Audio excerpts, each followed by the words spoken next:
And I'll add to that, just to double up on the Fanconi perspective, is that I mentioned Camp Sunshine earlier. So that for that 1 week a year, for the kids, it's camp. For the adults, it's going back to school, and that's our annual family meeting.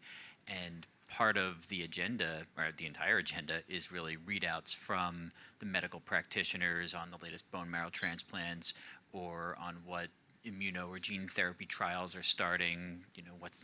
Does quercetin work? The jury's still out. So you hear a lot.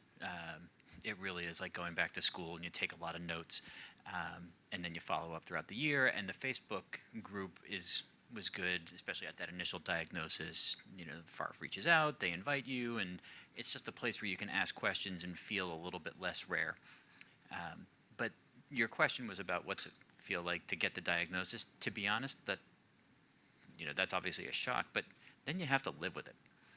And it's the everyday of, sometimes it hits you at work. And to be honest, the upside is that I get a lot less stress at work, because none of it is as stressful as watching your kid go through a bone marrow transplant or worry about when's the next thing going to happen. So it does give you some perspective, but it's the day-to-day of trying to come up and give a 15-minute speech and be interesting in a funny way, while also knowing that, this other stuff is going on. I mean, that's the hard part, honestly.